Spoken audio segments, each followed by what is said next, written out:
যে এই জিনিস যত বেশি দামি হয় এটা যদি নষ্ট হয় তত বেশি ভয়ঙ্কর খারাপ হয়। শেখুল হাদিস আল্লামা আজিজুল হক রহমাতুল্লাহি আলাইহি আমার বুখারী শরীফের ওস্তাদ। আমার গর্ব যে আমি শেখুল হাদিস সাহেব হুজুরের ছাত্র হতে পেরেছি।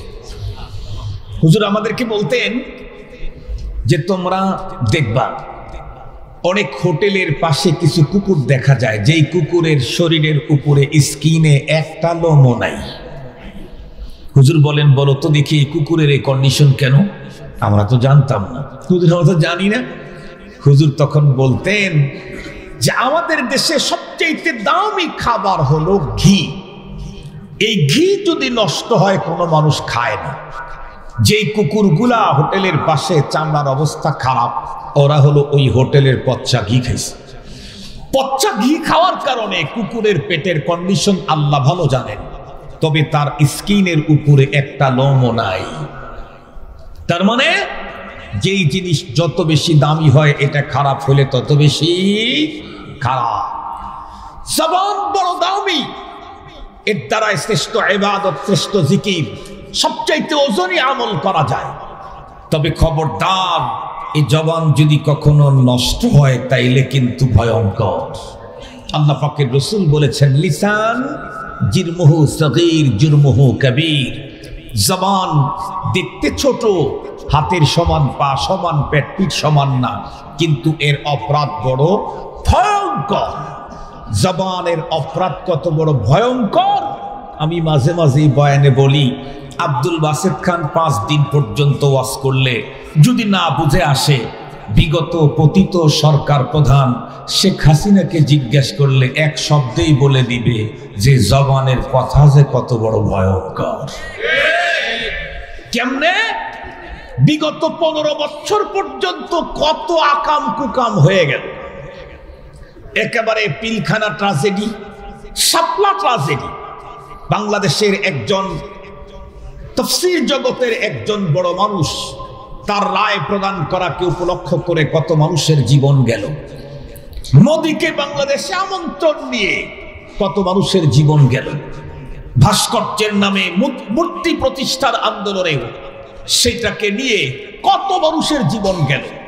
কত নিরীহ নিরপরাধ শীর্ষস্থানীয় উলামা, শেখুল হাদিস, পীর মাশায়েখদেরকে জেলখানায় ভরে ফেলল। এরপরে দেশের লক্ষ লক্ষ কোটি, হাজার হাজার কোটি টাকা বিদেশে পাচার করলো, আরো কত কিছু।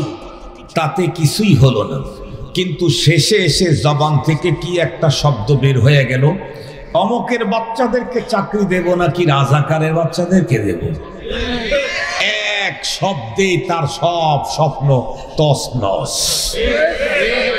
এক শব্দে।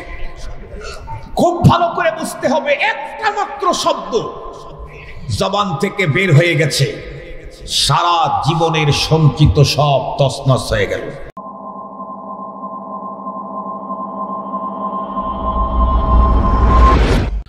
আসসালামু আলাইকুম ওয়া রাহমাতুল্লাহি ওয়া বারাকাতুহু। ইন্নাল হামদালিল্লাহ নাহমাদুহু ওয়া নাস্তাঈনুহু ওয়া নাস্তাগফিরুহু ওয়া নু'মিনু বিহি ওয়া নাতাওয়াক্কালু আলাইহি ওয়া নাউযু বিল্লাহি মিন শুরুরি আনফুসিনা ওয়া মিন সাইয়্যাতি আ'মালিনা। من يهده الله فلا مضل له ومن يضلله فلا هادي له ونشهد أن لا إله إلا الله وحده لا شريك له ونشهد أن سيدنا وسندنا وحبيبنا وشفيعنا وطبيبنا وطبيب قلوبنا وأولانا ومولانا محمدا عبده ورسوله الذي أرسله بالحق إلى الخلق بشيرا ونذيرا وداعيا إلى الله بإذنه وسراجا منيرا. أما بعد فأعوذ بالله من الشيطان الرجيم. بسم الله الرحمن الرحيم ما يلفظ من قول إلا لديه رقيب عتيد وقال نبينا وصفينا وحبيبنا صلى الله عليه وسلم من يضمن لي ما بين لحييه وما بين رجليه أضمن له الجنة أو كما قال عليه الصلاة والسلام صدق الله مولانا العظيم وصدق رسوله النبي الأمي الكريم ونحن على ذلك لمن الشاهدين والشاكرين والذاكرين والحمد لله رب العالمين اللهم صل على سيدنا مولانا محمد وعلى آله وأصحابه وبارك وسلم اللهم صل على محمد النبي الأمي وعلى آله وسلم تسليما يا رب صل وسلم دائما أبدا على حبيبك خير الخلق كلهم الحمد لله আজ 10 জানুয়ারি 2025 ইংরেজি জুমাবার কল্যাণমুখী সমাজ বিনির্মাণে নিবেদিত ঐতিহ্যবাহী দিনদরদী সংগঠন হিলফুল ফুজুল গার্মেন্টস শ্রমিক যুব সংঘ এর উদ্যোগে আয়োজিত গাজীপুর তারাগাছ কুনিয়া ষষ্ঠ বার্ষিক তাফসিরুল কোরআন মাহফিলের শ্রদ্ধাভাজন সম্মানিত সভাপতি মুআজ্জাজ সাদরাত বুজুর্গ উলামায়ে কেরাম আজিজ তালাবা বিভিন্ন অঞ্চল থেকে সমাগত সম্মানিত সুধী মহান আল্লাহ পাকের দরবারে আলিশানে লাখো কোটি শুকর যে রব্বে করিম গভীর রাত্রি 12টা বেজে 20 মিনিট সমস্ত মানুষ সবাই এখন কর্মমুখী কর্মব্যস্ত মানুষগুলি নিজেদের জীবনের অনেক গুরুত্বপূর্ণ কাজ পিছনে ফেলে রেখে দিনের নিসবতে জান্নাতি সামিয়ানার নিচে গভীর রাত পর্যন্ত অবস্থান নেয়া এটা আল্লাহ পাকের বিশেষ দয়া মায়া ভালোবাসা ছাড়া সম্ভব না। আগামীকালকে তো আবার সকলের কাজকর্ম আছে, এই জন্য অনেক লম্বা টাইম কথা বলার ইচ্ছে আমার নেই।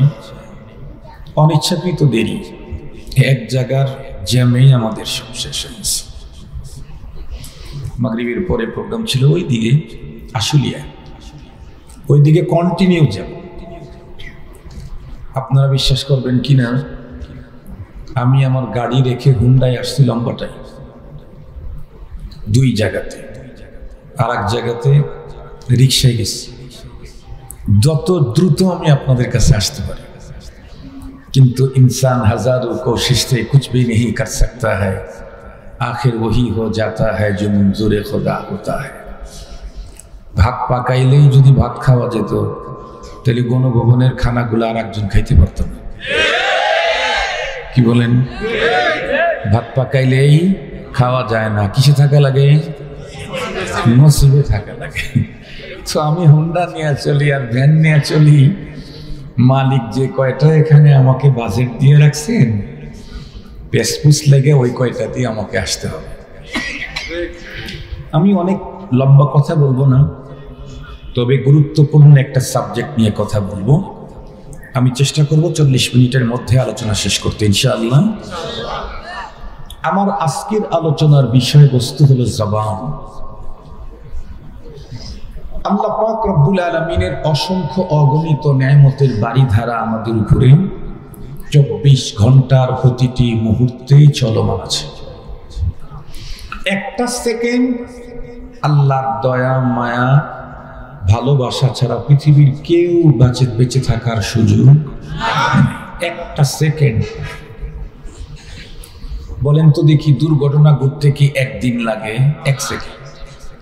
1 সেকেন্ডে ঠাস করে বাড়ি লেগে গেল, বাস মাথাটা ফেটে গেল, জায়গায় শেষ। 1 সেকেন্ড। রব্বুল কারীমের প্রত্যেকটা নেয়ামত আমাদের উপরে খুব দামি, কারণ নেয়ামত যেহেতু রব্বুল আলামিনের, এটি তো ছোট হওয়ার কোনো সুযোগ নাই, আসছে আল্লাহু আকবার তার পক্ষ থেকে। তবে আল্লাহ পাকের সব নেয়ামত সমান, সবগুলি দামি, তবে কোনোটার চাইতে কোনোটার দাম বেশি। আল্লাহর কোরআনে আল্লাহ বলেন ফাদ্দালনা বা'দাহুম আলা বা'দ। আল্লাহ পাকের বড় বড় যে নেয়ামতগুলি আমাদের উপরে আছে, তার ভিতরে একটা হলো কুওয়াতে তাকাল্লুম, স্পিকিং পাওয়ার, কথা বলার যোগ্যতা।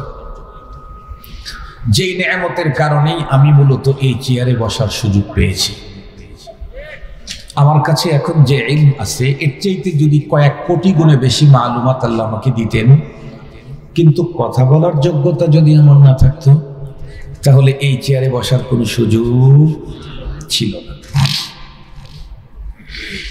কথা বলতে পারা, এটা যে কত বড় নেয়ামত, এটা প্রকৃত বোঝে হলো ওই ব্যক্তি, যেই ব্যক্তি দীর্ঘদিন কথা বলতে পেরেছে। আল্লাহ ইয়াজুবিল্লাহ, আল্লাহর কাছে পানাহ চাই, হঠাৎ প্যারালাইসিস বা অন্য কোনো কারণে তার কথা বন্ধ হয়ে গেছে। এই লোকটা বুঝে যে কথা বলতে পারাটা কত বড় নেয়ামত ছিল। এই পৃথিবীর প্রতিটি মানুষ তার নিজের ভিতরের দুঃখ বলেন, বেদনা বলেন, আনন্দ বলেন, আবেগ বলেন, ভালোবাসা বলেন, আর একজনের সাথে শেয়ার করতে চাইলে কি লাগে? কথা বলেন না কেন? যেই লোক কথা বলতে জানে না, সে তার দুঃখ আর একজনকে বুঝাইতে পারে না, সে তার আনন্দ আর একজনকে শেয়ার করতে পারে না। এ কারণে দেখবেন কোনো মানুষ যদি আপনাদের বাড়ি ঘরে বা এলাকাতে, যার স্পিকিং পাওয়ার সিস হয়েছে, কথা বলতে পারেন, এই লোকটা তার আপন, ধরেন তার ছেলেই দেশের বাইরে থাকে, শুধু এই কান্নাকাটি করে, আমি মনে হয় আমার ছেলেটাকে দেখে মরে যেতে পারবো না। 15 বছর পরে ছেলে যখন আসছে, আজকে তো আনন্দে তার অন্তরটা ফুলে যাওয়ার কথা, কিন্তু ছেলে যখন সামনে দাঁড়ায়, তার যেন অন্তরের জ্বালা আরো 3 গুণ বেড়ে যায়। কেন? 15 বছর পর্যন্ত তার জন্য সঞ্চিত অন্তরের ভিতরের মহাব্বত আর ভালোবাসা, সে আমার সামনে এসেছে, কিন্তু আমি সেটা ব্যক্ত করতে পারতেছি না। এটা যে কত বড় জ্বালা, কত বড় কষ্ট। এ কারণে কুওয়াতে তাকাল্লুম, কথা বলার যোগ্যতা, জবান আল্লাহর দেওয়া বড় নেয়ামতের একটা। একটু যদি গভীরে দৃষ্টিপাত করেন, কথা বলতে পারাটাই তো বড় নেয়ামত। এরপরে আবার এর সাথে আল্লাহ তাআলা লাগায় রাখছেন সবচেয়ে বড় বড় জিনিসগুলি। কেমন? আমরা প্রত্যেকেই জানি আল্লাহ পাক জিন ইনসানকে তৈরি করেছেন ইবাদতের জন্য। আল্লাহ বলেন, ওয়ামা খালাকতুল জিন্না ওয়াল ইনসা ইল্লা লিয়াবুদুন। আমি জিন ইনসানকে শুধু ইবাদতের জন্য তৈরি করেছি। মজার কথা হলো, সেই ইবাদতের সবচেয়ে শ্রেষ্ঠতম ইবাদত যেটা, নবীজি বলেন আফদালুল ইবাদাতি তিলাওয়াতুল কুরআন। ইবাদতের মারাতেব আছে, ফারায়েজ, ওয়াজিবাত, সুনান, মুস্তাহাব্বা। এটা যদিও নওয়াফিলের ভিতরে সবচেয়ে শ্রেষ্ঠ, কিন্তু নবীজি তো বলেছেন আফজালুল ইবাদাত। নবীজির এই শব্দের দিকে তাকায় বলা যেতে পারে, আমি যে ইবাদতের জন্যই তৈরি হয়েছি, সেই ইবাদতের সবচাইতে শ্রেষ্ঠতা হলো কোরআনে পাকের তিলাওয়াত। বলুন তো দেখি, যার জবান নাই তার তিলাওয়াত করার কোনো সুযোগ নাই। তাহলে জবানটাই একটা দামি নেয়ামত। এরপরে এর সাথে লাগায় রাখছেন তিলাওয়াতে কোরআনের মতো দামি ইবাদত। শুধু কি তাই, আরো দামি জিনিস, যেমন নবীজি বলেন আফদালুদ যিকরি লা ইলাহা ইল্লাল্লাহ। সবচেয়ে শ্রেষ্ঠতম জিকির যেটা, বলেন তো দেখি, এটা কি হাত দিয়া, পা দিয়া, মাথা দিয়া, পেট দিয়া, পিঠ দিয়া হয়, না মুখ লাগে? জবান লাগে। যার জবান নাই সে লা ইলাহা ইল্লাল্লাহ বলার সুযোগও নাই। শুধু কি তাই, কোরআনের ভিতরে একটু যদি ঢুকেন তাহলে দেখবেন আল্লাহ আমাদেরকে কোরআনে হাকিমে অনেক অর্ডার করেছেন, আকিমুস সালাহ, নামাজ পড়ো। আতুজ যাকাত, যাকাত দাও। তারপরে হজ্জুল বাইত, বাইতুল্লাহর হজ এটা করো, মান ইসতাতা ইলাইহি সাবিলা। এরপরে কি বলেছেন? জাহিদু ফি সাবিলিল্লাহ, আল্লাহর রাস্তায় জিহাদ করো। এরপরে অনেক অর্ডার দিয়েছেন, কিন্তু একটা অর্ডার এমন দিয়েছেন যেই অর্ডার বান্দাকে দেওয়ার আগে আল্লাহ বলেন যে আমি এই কাজটা আমি করি আর আমার ফেরেশতারা করে, তোমরাও করো। তাহলে বলেন তো দেখি, এই অর্ডারটা অন্য অর্ডারের তুলনায় দামি হবে না বেদামি হবে? অন্যগুলি বলেন নাই যে আমি নামাজ পড়ি তোমরা নামাজ পড়ো, এ কথা বলেন নাই ফেরেশতারা রোজা রাখে তোমরাও রাখো। কিন্তু একটা ইবাদত এমন আছে যে ইবাদতের অর্ডার আল্লাহ ঈমানদারদেরকে দিয়েছেন, তার আগে মেসেজ দিয়েছেন, এই আমি আল্লাহ স্বয়ং এবং ফেরেশতাকুল এই কাজটা করে, সুতরাং তোমরাও করো।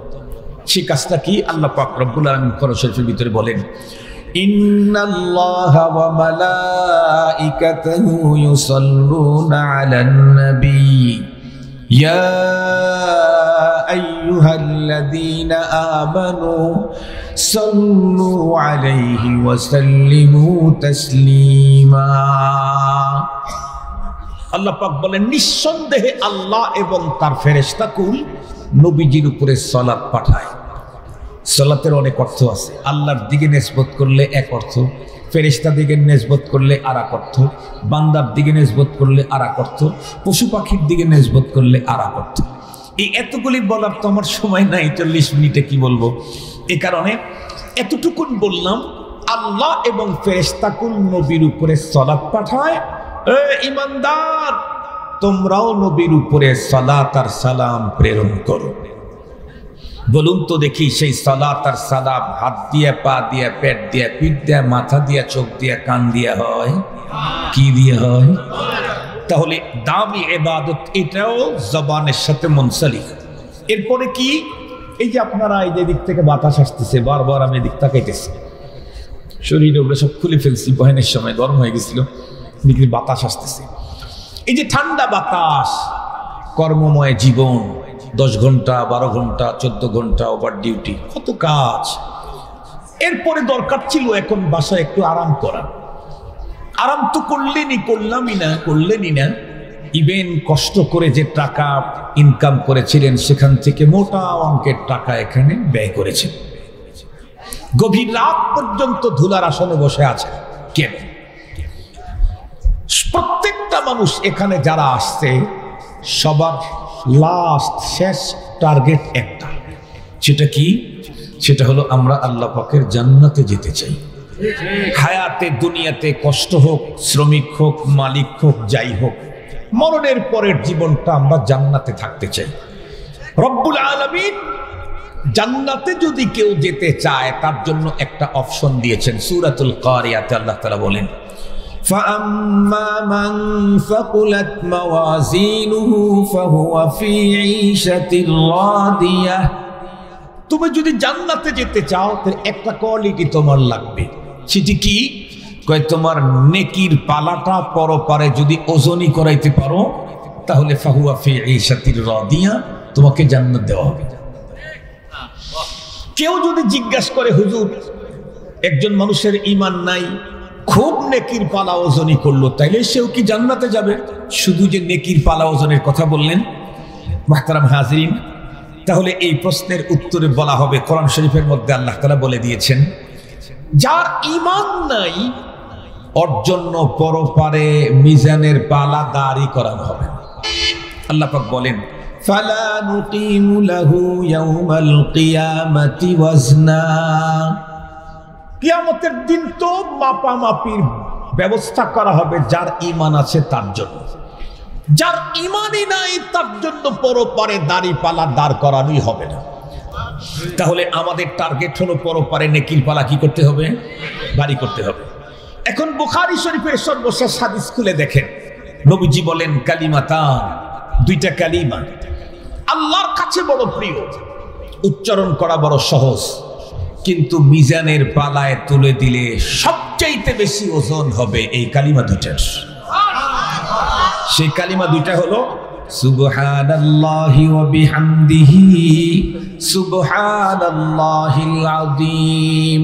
আমরা 2-3 বার পড়ি সুবহানাল্লাহি ওয়া বিহামদিহি সুবহানাল্লাহিল আযীম, সুবহানাল্লাহি ওয়া বিহামদিহি সুবহানাল্লাহিল আযীম। এই কালিমা তেলাওয়াত করলাম, পড়লাম, মিজানের পালায় উঠায়া দিলে সমস্ত আমলের ভিতরে সবচাইতে বেশি ওজন হবে এই কালিমা দুইটার। জিজ্ঞাসা করতে চাই, এই কালিমা দুইটার এই আমল এটা পেট পিঠ মাথা দিয়ে হবে? কি লাগবে? তাহলে বুঝেন জবান এমনি তো দামি, এরপরে আবার এর সাথে শ্রেষ্ঠ ইবাদতের সম্পর্ক, শ্রেষ্ঠ জিকিরের সম্পর্ক। যে আমল আল্লাহ নিজে করেন সেই আমল আমি করতে চাইলে পেট পিঠ দিয়ে হবে না, টাকা দিয়ে হবে না, জবান লাগবে।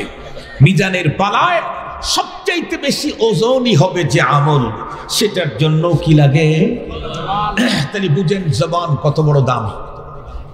কিন্তু মনে রাখতে হবে যে এই জিনিস যত বেশি দামি হয়, এটা যদি নষ্ট হয় তত বেশি ভয়ঙ্কর খারাপ হয়। শেখুল হাদিস আল্লামা আজিজুল হক রহমাতুল্লাহি আলাইহি আমার বুখারী শরীফের ওস্তাদ। আমার গর্ব যে আমি শেখুল হাদিস সাহেব হুজুরের ছাত্র হতে পেরেছি। হুজুর আমাদেরকে বলতেন যে তোমরা দেখবা অনেক হোটেলের পাশে কিছু কুকুর দেখা যায়, যেই কুকুরের শরীরের উপরে স্কিনে একটা লোমও নাই। হুজুর বলেন বলো তো দেখি এই কুকুরের এই কন্ডিশন কেন? আমরা তো জানতাম না। হুজুর আমরা তো জানি না। হুজুর তখন বলতেন যে আমাদের দেশে সবচেয়ে দামি খাবার হলো ঘি। এই ঘি যদি নষ্ট হয় কোনো মানুষ খায় না। যেই কুকুরগুলা হোটেলের পাশে চামড়ার অবস্থা খারাপ, ওরা হলো ওই হোটেলের পচা ঘি খাইছে। পচা ঘি খাওয়ার কারণে কুকুরের পেটের কন্ডিশন আল্লাহ ভালো জানেন, তবে তার স্কিনের উপরে একটা লোমও নাই। তার মানে যেই জিনিস যত বেশি দামি হয় এটা খারাপ হলে তত বেশি খারাপ। জবান বড় দামি, এর দ্বারা শ্রেষ্ঠ ইবাদত, শ্রেষ্ঠ জিকির, সবচাইতে ওজনী আমল করা যায়। তবে খবরদার এই জবান যদি কখনো নষ্ট হয় তাইলে কিন্তু ভয়ঙ্কর। আল্লাহ পাকের রাসূল বলেছেন লিসান জিরমুহু সগীর জুরমুহু কবীর। জবান দেখতে ছোট, হাতের সমান, পা সমান, পেট পিঠ সমান না, কিন্তু এর অপরাধ বড় ভয়ঙ্কর। জবানের অপরাধ কত বড় ভয়ঙ্কর আমি মাঝে মাঝেই বয়ানে বলি। আব্দুল বাসেত খান 5 দিন পর্যন্ত ওয়াজ করলে যদি না বুঝে আসে, বিগত পতিত সরকার প্রধান শেখ হাসিনাকে জিজ্ঞেস করলে এক শব্দেই বলে দিবে যে জবানের কথা যে কত বড় ভয়ঙ্কর। কেমনে? বিগত 15 বছর পর্যন্ত কত আকাম কুকাম হয়ে গেল। একেবারে পিলখানা ট্রাজেডি, শাপলা ট্রাজেডি। বাংলাদেশের একজন তাফসীর জগতের একজন বড় মানুষ, তার রায় প্রদান করাকে উপলক্ষ করে কত মানুষের জীবন গেল। মোদিকে বাংলাদেশে আমন্ত্রণ নিয়ে কত মানুষের জীবন গেল। ভাস্কর্যের নামে মূর্তি প্রতিষ্ঠার আন্দোলনে সেটাকে নিয়ে কত মানুষের জীবন গেল। কত নিরীহ নিরপরাধ শীর্ষস্থানীয় উলামা, শেখুল হাদিস, পীর মাশায়েখদেরকে জেলখানায় ভরে ফেলল। এরপরে দেশের লক্ষ লক্ষ কোটি, হাজার হাজার কোটি টাকা বিদেশে পাচার করলো, আরো কত কিছু। তাতে কিছুই হলো না, কিন্তু শেষে এসে জবান থেকে কি একটা শব্দ বের হয়ে গেল, অমকের বাচ্চাদেরকে চাকরি দেব নাকি রাজাকারের বাচ্চাদেরকে দেব। এক শব্দে তার সব স্বপ্ন তছনছ। এক শব্দে। খুব ভালো করে বুঝতে হবে, একটা মাত্র শব্দ জবান থেকে বের হয়ে গেছে, সারা জীবনের সঞ্চিত সব তছনছ হয়ে গেল। এখানে খুব গভীরভাবে ভাবার বিষয় আছে। কিতাবের ভিতরে লেখছে সালাসাতুল্লাহ তাউদ, 3টা জিনিস এমন আছে যেগুলি বের হয়ে গেলে আর কখনোই ফিরানো যায় না। তার মধ্যে একটা হলো আল কালিমাতু ইদান তালাকাত। মুখের শব্দ, ভাষা, কথা যখন বের হয় ওইটা আর রিপিট করা যায় না। আমরা বিগত সরকার প্রধানকে দেখলাম, উনি পরবর্তীতে একটা কথার কারণে যখন ছাত্র জনতার আন্দোলন শুরু হলো, উনি তখন ওনার কথাটাকে রিপিট করার জন্য ঘন ঘন বক্তব্য দেওয়া শুরু করলেন। কিন্তু তাতে কি হলো, যেটা বের হয়ে যায় সেটা আর ফিরানো যায় না। তার প্রমাণ হলো উনি যতই কথাটাকে রিপিট করার চেষ্টা করছেন, ততই ছাত্র জনতার আন্দোলনের কথা বলেন তাদের দফা উঠানামা করা শুরু করলো। একবার কমে, আবার কমে, আবার বাড়ে। একটা পর্যায়ে চলতে চলতে শেষ এক দফা এক দাবি, হেলিকপ্টার নিয়ে কখন যাবে? এই তো হইল। এখানে আমাদেরকে বুঝতে হবে, তার মতো পাওয়ারফুল একজন নেত্রী, মাঝে মাঝেই দেখতাম বিশ্বের পাওয়ারফুল নেতাদের সিরিয়াল আসতো, তার মধ্যে উনিও ছিলেন, যার বাবা বাংলাদেশের স্বাধীনতার স্থপতি বলে আমরা জানি। একেবারে সুইপার থেকে শুরু করে সুপ্রিম কোর্টের প্রধান বিচারপতি পর্যন্ত সব জায়গায় তার নিজের অনুগত লোককে বসানো। এত কিছু করার পরেও মাত্র একটা শব্দের কারণে তার স্বপ্নই শুধু তছনছ হয় নাই, সে তো উড়াল মেরে চলে গেল। তার সাথে যারা সম্পর্ক রাখলো তাদেরকেও দেখলাম পালাইতে গিয়ে বেডশিট বিছায়া শোয়ার সুযোগ হলো না, কলা পাতা। মনে পড়ে আপনাদের? সব মুখস্থ। সূরা ফাতিহা যদি ঝামেলাও থাকে, এগুলি আর ঝামেলা নেই। দোয়ায়ে কুনুত মুখস্থ নাই, কিন্তু এগুলি সব মুখস্থ। মুসলমান ভাইরা রে, আমার কথা ভালো করে বুঝবেন।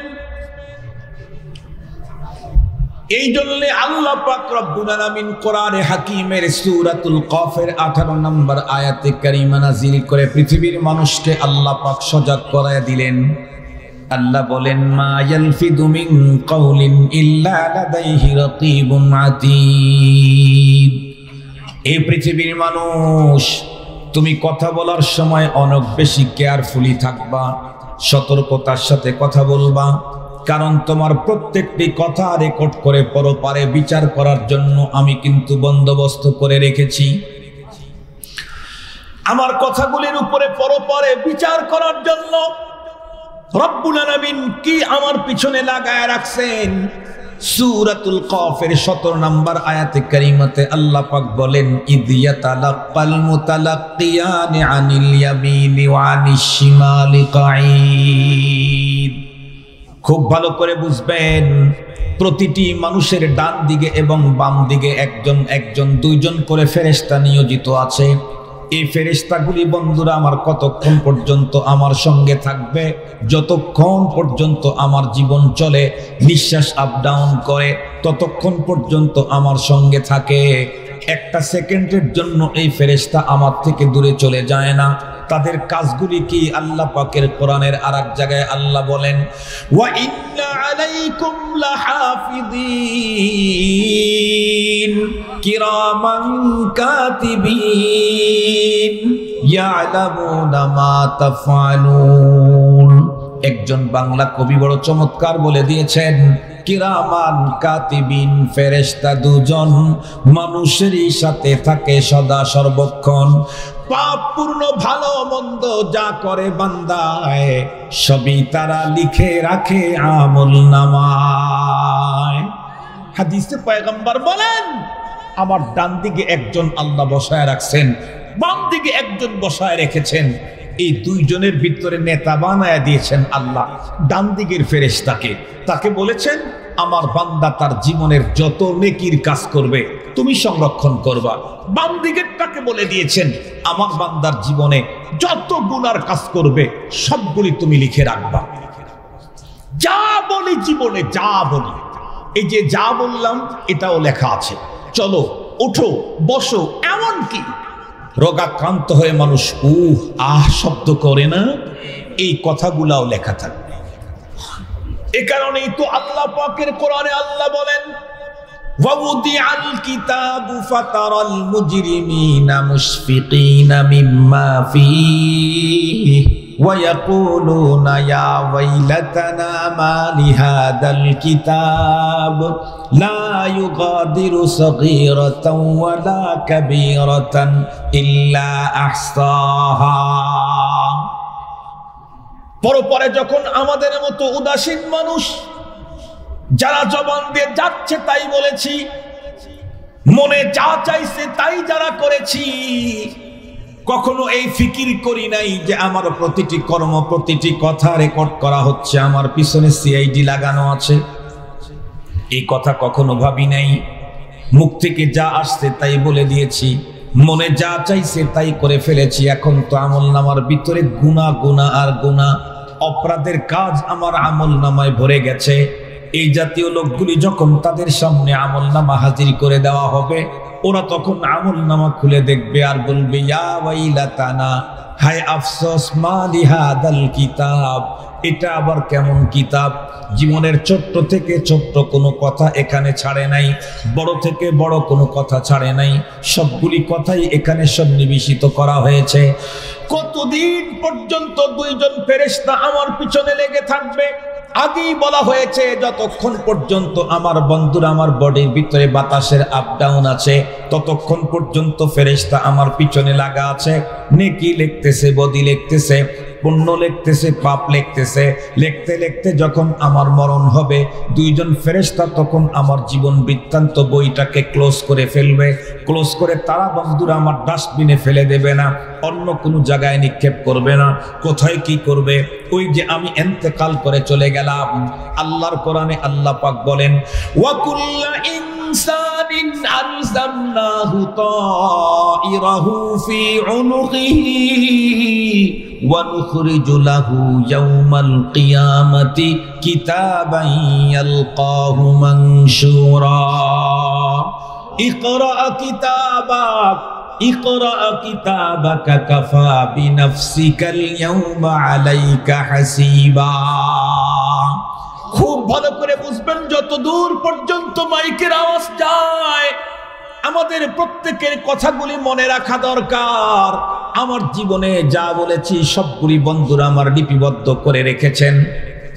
মরণের পরে বন্ধুরা আমার বইটাকে তারা ক্লোজ করবেন, বন্ধ করবে।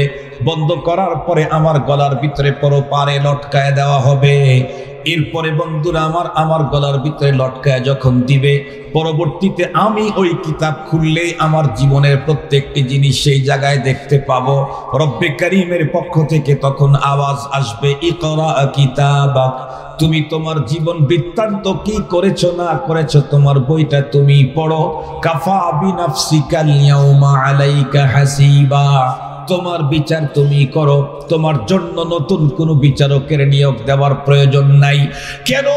ওয়াজাদু মা আমিলু হাদিরা, জীবনে যা কিছু করেছিলাম সবগুলাই তো সেখানে হাজির দেখতে পাবো।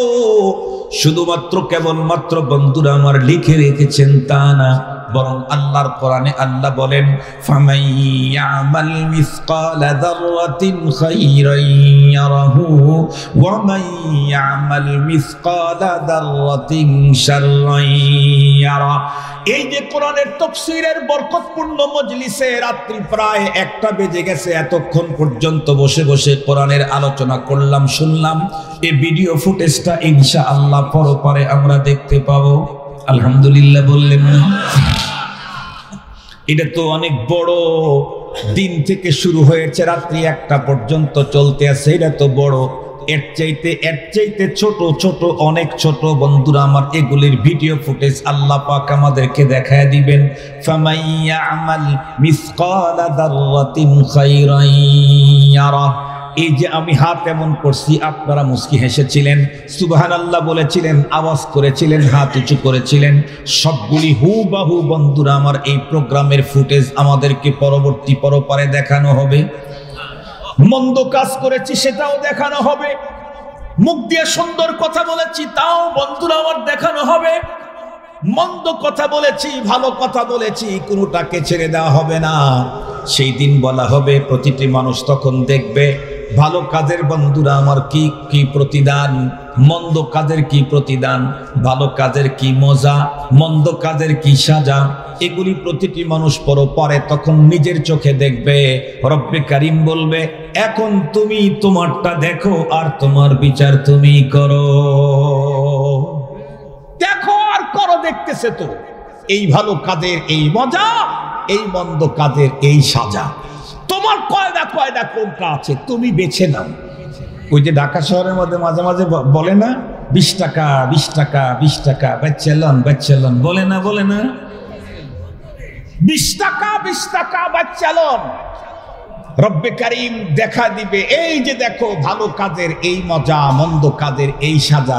তুমি বাচ্চা লও, তোমার ভালো কাজ কয়টা কয়টা সেই কয়টা মজা নাও, মন্দ কাজ কথা কয়টা কয়টা তার সাজাও বাচ্চা লও। এই জন্য বন্ধুরা আমার, আল্লাহর পয়গম্বর বলেন মাই ইয়াদমান লি মা বাইনা লাহিয়াইহি ওয়া মা বাইনা রিজলাইহি আদমান লাহুল জান্নাহ। খুব ভালো করে বুঝবেন, এ জবান দিয়ে এমন কথা হয় যে একটা কথার কারণে একজন মানুষের 1000 বছরের গুনাহ মাফ হয়ে আল্লাহ পাকের দোস্ত হয়ে যায়।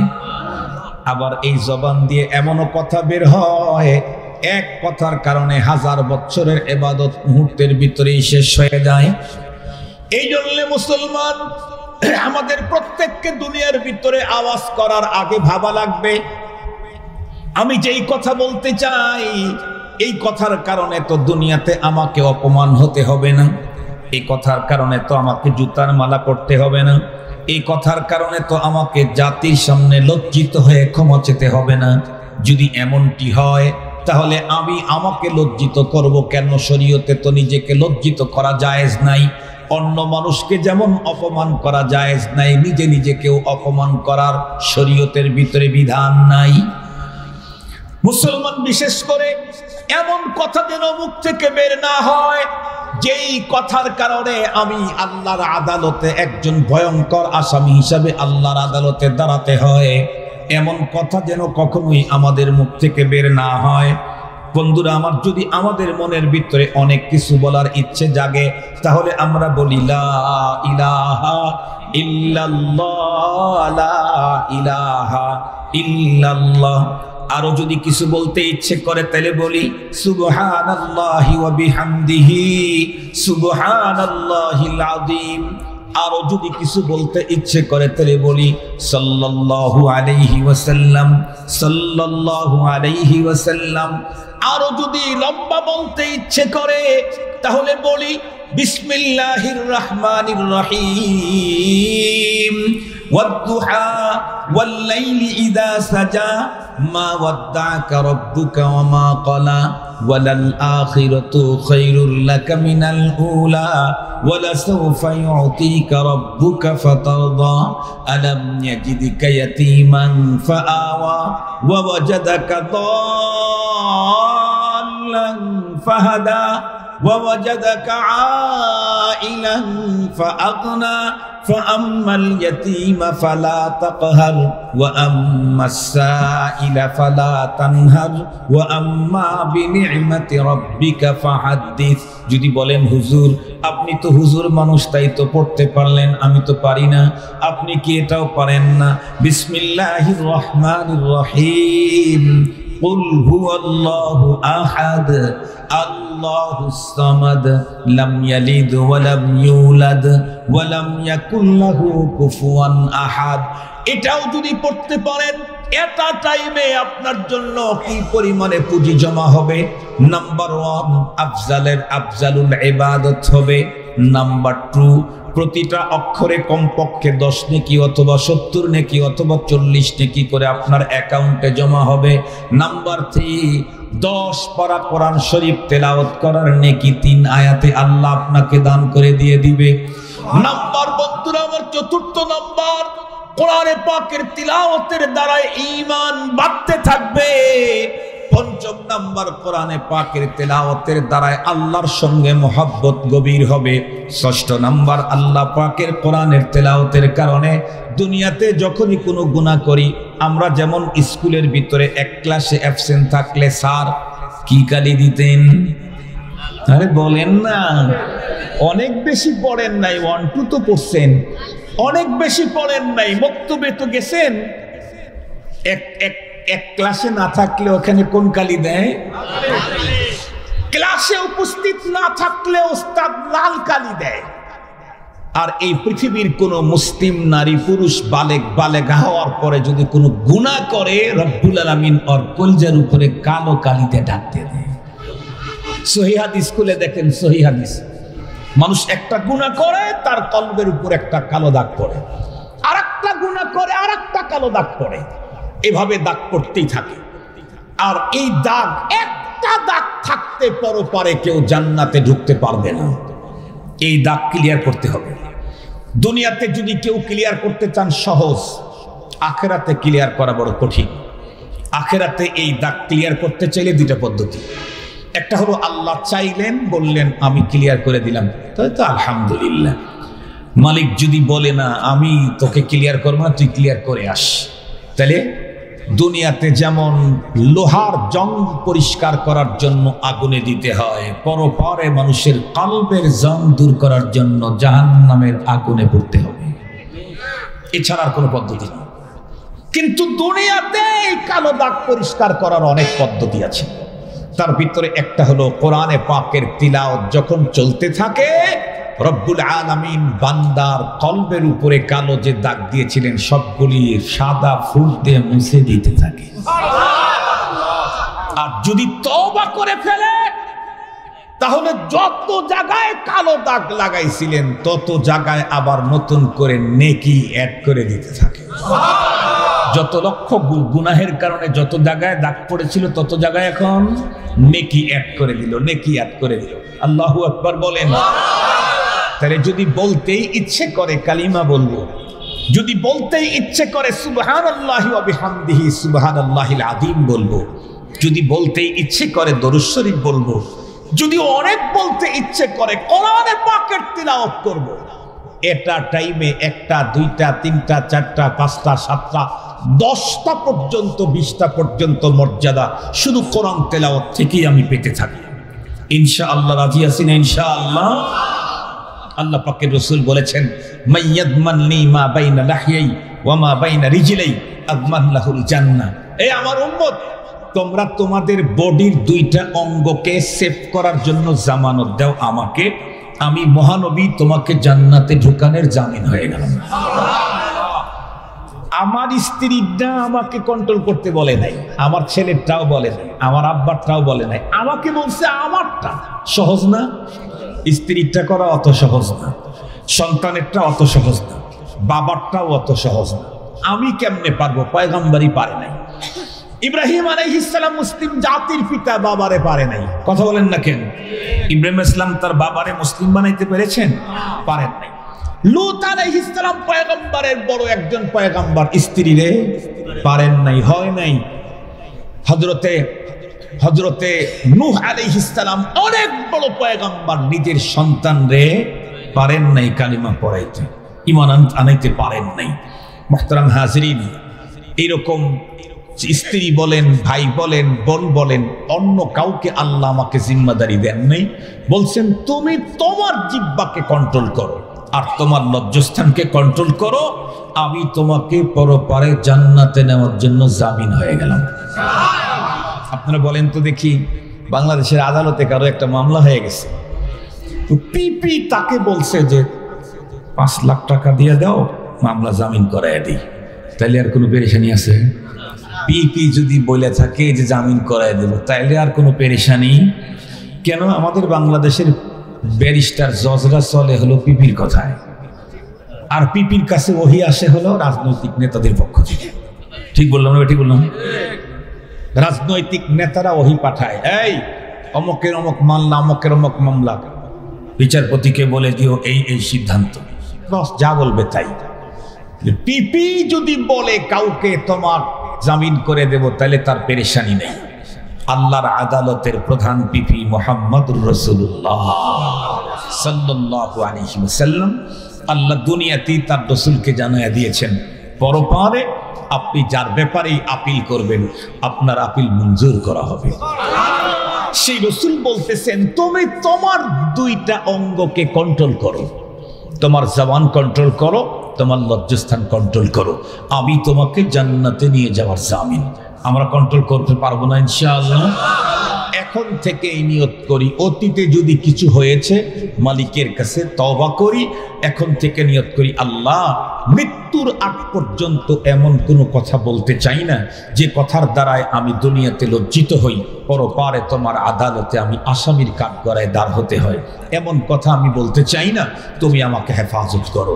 এবং আল্লাহ আমার লজ্জাস্থান দ্বারায় কোনো গুনাহ আমি করতে চাই না, তুমি আমার ইফত পাক দামানি, আমার সতীত্বকে তুমি হেফাজত করো, চরিত্রকে তুমি রক্ষা করো। ইনশাআল্লাহ আমরা যদি চেষ্টা করি, দোয়া করি, রব আমাদেরকে শতবার আমাদেরকে কাজের তৌফিক দান করবেন।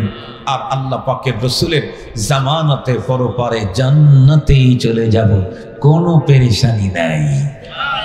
আল্লাহ তাআলা আমাদের সকলকে আলোচিত কথা বুঝা, এর উপরে আমল করবার তৌফিক দান করুক। ওয়া আখিরু দাওয়ানা আনিল হামদুলিল্লাহি রাব্বিল আলামিন। আল করিম ইদা ওয়াদা ওয়াফা, ভদ্র মানুষ ওয়াদা করলে পূরণ করে। 40 মিনিট বয়ান করতে চাইছি না, আলহামদুলিল্লাহ 1-2 মিনিট বাকি। আলহামদুলিল্লাহ, দোয়ার আবেদন জনাব বাবুল গাজী সাহেবের মা বাবার জন্য দোয়ার আবেদন। ওনার জায়গায় মাহফিল হচ্ছে, মাশাআল্লাহ, খুব ভালো। শুকুর গাজী দোয়া চায়, আলহামদুলিল্লাহ। আলহাজ আব্দুল আজিজ সাহেব বাবা মার জন্য দোয়া চেয়েছেন। এখানে যাদের নাম এসেছে তাদের জন্য তো দোয়া হবেই। আপনারা নিশ্চিত থাকেন, এই পৃথিবীর কোনো এক প্রান্তে এক মুসলমান আছে, আমরা তাকে চিনি না, তার জন্য আজকে দোয়া করব। কি বলেন? নাইজেরিয়ার জঙ্গলে যারা বাস করতেছে, জীবনে দেখি নাই, জীবনে যাই নাই, তাদের জন্য দোয়া হবে। যারা জীবিত আছে তাদের জন্য দোয়া, যারা মারা গেছে তাদের জন্য, এমনকি ভবিষ্যৎ প্রজন্ম কিয়ামত পর্যন্ত যারা আসবে, আমরা এখন তাদের জন্য দোয়া করব। আমি বিশেষ করে দোয়া চাই হলো এই হিলফুল ফুজুল যুব সংগঠনের যারা আছে, হিলফুল ফুজুল গার্মেন্টস শ্রমিক যুব সংঘ। দেখেন, একে তো যুবক, তারপরে আবার গার্মেন্টস শ্রমিক, কত কষ্ট করে মেহনত করে, লক্ষ টাকা ব্যয় করে কোরআনের এই ইন্তজাম করে দ্বীনের মেলা বসায়। আল্লাহ যেন ওদের সুস্থতার ভিতরে বরকত দেয়, আল্লাহ যেন রুজি রোজগারের ভিতরে বরকত দেয়। আজকের শ্রমিক আগামী দিনের যেন আল্লাহ গার্মেন্টসের মালিক বানায় দেয়। এরকম নাই কি বাংলাদেশে? এরকম কি নাই? এক সময় শ্রমিক ছিল, এখন সে গার্মেন্টস ফ্যাক্টরির মালিক হয়ে গেছে। হাজার আছে। আমরা এই শ্রমিক ভাইদের জন্য দোয়া করব, আজকের দিনে শ্রমিককে যেন আগামী দিনে আল্লাহ তাআলা মালিক বানায় দেয়। একটু আমিন বলেন না সবাই? তার মানে আপনারা সবাই কাজ করেন না, চিন্তা করতেছেন ওরা যদি মালিক হয় আমাদের তো টাকা কমই থেকে গেল। আল্লাহ আপনাদেরকেও বানায় দিক, আল্লাহ তাআলা সবাইকেই দিক। জিন্দা মুর্দা সকলের জন্য দোয়া। আর আমি যে একটু দেরিতে আসছি, সেই জন্য আপনারা আমাকে ক্ষমা করে দিন। আফওয়ান আফওয়ান, আমাকে ক্ষমা করে দিন। আমি ইচ্ছাকৃত দেরিতে আসি না। আল্লাহ শুকুর, আমি 26-27 বছর হয়ে ওয়াজ করি, আমি ওয়াদা মিস করি না। আল্লাহ শুকুর, এই একটা কাজই আমার মধ্যে ভালো আছে, আর কিছুই ভালো নেই। সেটা হলো আমি ওয়াদা মিস করি না। এবং আমার তরফ থেকে 100% চেষ্টা করি যথাসময়ে কমিটমেন্ট ঠিক রাখার জন্য। প্রয়োজনে আমি আধা ঘন্টা 1 ঘন্টা আগে গিয়ে বসে থাকি, কিন্তু রাস্তাঘাট তো আমার হাতে না, জ্যামটা বেড়ে তো আমার হাতে না। এই জন্য আপনারা যদি কষ্ট পেয়ে থাকেন আমাকে মাফ করে দিন, কারণ আমি তো আসছি কিছু নেকি কামাই করার জন্য। আপনারা যদি কষ্ট পান তাহলে তো আমার অর্জনের চাইতে ব্যয় বেশি হবে। 3 টাকা ইনকাম করতে গিয়ে যদি 93 টাকা ব্যয় হয়, তাহলে এই ব্যবসায়ীর অবস্থা কি বলেন তো দেখি। এই জন্য আমি আপনাদের কাউকে কষ্ট দিতে চাই না। আপনারা আমার জন্য দোয়া করেন। এ অঞ্চলে কি সিরাজগঞ্জের লোক নাই? সিরাজগঞ্জের লোক আছে? সভাপতি সাহেব সিরাজগঞ্জের, মাশাআল্লাহ। সভাপতি সাহেব সিরাজগঞ্জের, মাশাআল্লাহ। এই অঞ্চলে অনেক সিরাজগঞ্জের লোক আছে। গাজীপুরের অনেক জায়গাতে আমাদের সিরাজগঞ্জের লোকের গার্মেন্টস অনেক আছে, অনেক আছে। মন্ডল গ্রুপ থেকে শুরু করে অনেক আছে, আলহামদুলিল্লাহ। আমাদের আব্দুল হাই মামা পুবানি গ্রুপের চেয়ারম্যান, ঢাকা ব্যাংকের চেয়ারম্যান, আরও অনেক অনেক বড় বড় মানুষ আলহামদুলিল্লাহ আমাদের সিরাজগঞ্জের অঞ্চলে আছে। হাজার হাজার লাখ লাখ সিরাজগঞ্জের মানুষ এখানে, সাভারে, বিভিন্ন এলাকায় আছে। সারা দুনিয়ার মুসলমানদের জন্য দোয়া, আপনারা আমার জন্য দোয়া করবেন। আলহামদুলিল্লাহি রাব্বিল আলামিন, ওয়াসসালাতু ওয়াসসালামু আলা সাইয়্যিদিল আমবিয়াই ওয়াল মুরসালিন ওয়া আলা আলিহি ওয়া আসহাবিহি আজমাইন।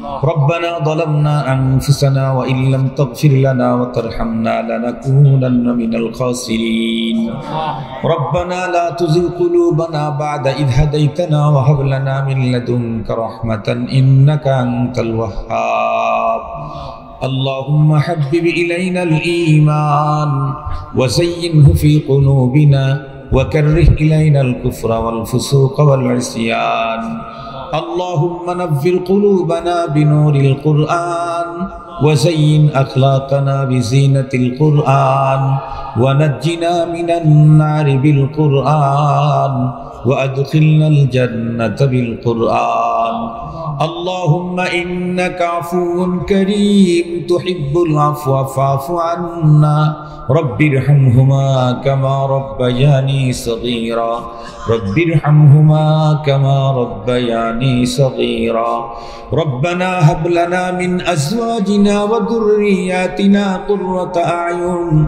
واجعلنا للمتقين إماما رب العالمين হিলফুল ফুজুল গার্মেন্টস শ্রমিক যুব সংঘের উদ্যোগে আয়োজিত আজকের এই সালানা তাফসিরুল কোরআন মাহফিল মাওলাই করিম হয়তোবা সন্ধ্যার পরে এশার পরে হাজার হাজার মানুষের উপস্থিতি ছিল রাত্রি গভীর হয়ে গেছে অনেকেই চলে গেছেন নিজ গন্তব্যে আল্লাহ যারা এ পর্যন্ত একবারও এখানে এসেছিল যারা আসার জন্য নিয়ত করেছিল জরুরতের কারণে আসতে পারে নাই আমাদের সকলকেই এক কাতারে শামিল করে কবুল করে নেন আল্লাহ আমাদের তামাম জীবনের সমুদয় গুনাহগুলি মাফ করে দেন আল্লাহ আমাদের আপনজন যারা দুনিয়া থেকে বিদায় নিয়েছে তাদেরকে চিরস্থায়ী ক্ষমা করেন আল্লাহ তাদের কবরগুলো আপনি জান্নাতের বাগান বানান আল্লাহ আমাদের ছেলে মেয়ে ভাই বেরাদার বন্ধু বান্ধব আপনজন দুনিয়া থেকে যারা বিদায় নিয়েছে তাদেরকে আপনি চিরস্থায়ী ক্ষমা করে দেন আল্লাহ যারা দুনিয়াতে বেঁচে আছে দেশে বিদেশে সকলকে সুস্থতার সাথে নেক হায়াত বাড়ায় দেন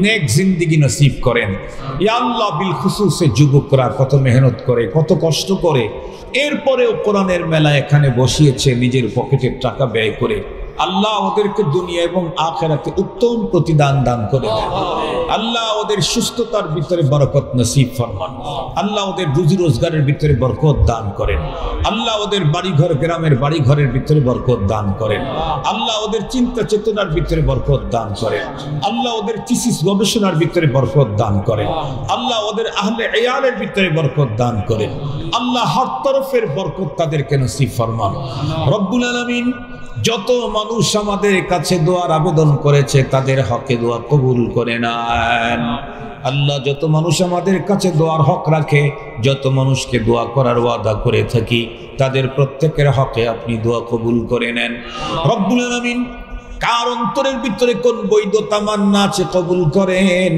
কে কোন পেরেশানিতে আছে পেরেশানি দূর করে দেন কে কোন রোগে আক্রান্ত আছে প্রত্যেককে সুস্থতার নিয়ামত নসিব ফরমান আল্লাহ আমাদের সঙ্গে হয়তোবা দোয়ার খনি মা বোনের হাত উত্তোলন করেছেন জানি না কার দাম্পত্য জীবনে অশান্তি আছে আল্লাহ শান্তি দান করে দেন জানি না কোন মায়ের সন্তান অবাধ্য আছে সন্তানদেরকে পিতামাতার বাধ্য বানায়া দেন জানি না কোন মায়ের ঘরের ভিতরে যুবতী কন্যা আছে বিবাহের উপযুক্ত আল্লাহ নেককার পাত্রের ব্যবস্থা করে দেন জানি না কোন যুবকের জীবন জীবিকায় প্রবলেম আল্লাহ প্রত্যেকের রিজকে হালালের ভিতরে বরকত দান করে দেন আল্লাহ গার্মেন্টস শ্রমিকদেরকে আগামী দিনে মালিক বানায়া দেন ওগো রব্বুল আলামিন যেই ধারা এই অঞ্চলে শুরু হয়েছে যতদিন পর্যন্ত আপনার আকাশে সূর্য উদয় হবে অস্ত যাবে ততদিন পর্যন্ত যেন এই ধারাটা চালু থাকে আল্লাহ আপনি ব্যবস্থা করে দেন রব্বুল আলামিন যারা টাকা দিল পয়সা দিল অর্থ দিল সম্পদ দিল সময় দিল মুসাআদা করলো আল্লাহ তাদের প্রত্যেককে দুনিয়া আখিরাতে উত্তম প্রতিদান দান করে দেন রব্বুল আলামিন আমাদের প্রত্যেককে গুনাহ মুক্ত জীবন দেন পেরেশানি মুক্ত জীবন দেন আল্লাহ ইজ্জতের জীবন দেন বেইজ্জতি থেকে বাঁচান আল্লাহ আসানির জীবন দেন মুশকিলাত থেকে হেফাজত করেন আয় আল্লাহ तमाम आलमेर सकल मुसलमानदेरके सब धरनेर मुसीबत थेके हेफाजत करें विशेष करे पैलेस्टाइनेर मुसलमानदेरके आपनी मदद करें अल्लाह काश्मीरेर मुसलमानदेरके आपनी बाँचान गाजार मुसलमानदेरके आसमानी मदद करें अल्लाह और कतदिन पर्यन्त आपनार जमीन मासूम बाच्चादेर रक्ते रंगीन होबे আল্লাহ দুনিয়ার অন্য মুসলমান আমরা নরমাল মানুষ, তাই তো সইতে পারি না। আপনি করুণার আধার, দয়ার সাগর, মাসুম বাচ্চাদের রক্ত আপনি কেমনে সহ্য করেন আল্লাহ? মেহেরবানি করে তামাম দুনিয়ার মজলুম মুসলমানদেরকে মদত করেন আল্লাহ। তামাম দুনিয়ায় কারাগারে মজলুম বন্দী যত মুসলিম নারী পুরুষ আছে তাদের মুক্তির ব্যবস্থা করে দেন। আমাদের দেশের স্বাধীনতা সার্বভৌমত্ব আপনি হেফাজত করেন। ওগো রব্বুল আলামিন, কি চাইতে হয়, কেমনে চাইতে হয়, কোনোটাই যোগ্যতাই আমাদের নাই। আমাদের দুনিয়া এবং আখিরাতের তামাম চাহিদাগুলি পূরণ করে দেন। আয় আল্লাহ, আপনার কাছে আমাদের দুইটা আবেদন আল্লাহ। রাত্রি 1টা পেরিয়ে গেছে, এখনো পর্যন্ত যারা জান্নাতের এরিয়া ছাড়ে নাই তাদেরকে আপনি দাওয়াত দিয়ে আপনার খানায়ে কাবার মেহমান বানায়া দেন রব্বুল আলামিন। আল্লাহ, জীবনে ঘুমের ঘরে কত কিছু স্বপ্ন দেখলাম, আপনার কাছে আমাদের প্রত্যেকের দিলের আবেদন, মৃত্যুর আগে একবার হলেও আপনার পেয়ারা হাবিবের নুরানি চেহারাখানা আমাদেরকে দেখায়া দেন। সুবহান রাব্বিকা রব্বিল ইজ্জাতি আম্মা ইয়াসিফুন ওয়া সালামুন আলাল মুরসালিন ওয়ালহামদুলিল্লাহি রাব্বিল আলামিন বিরহমাতিকা ইয়া আরহামার রাহিমিন। আসসালামু আলাইকুম ওয়া রাহমাতুল্লাহি ওয়া বারাকাতুহু।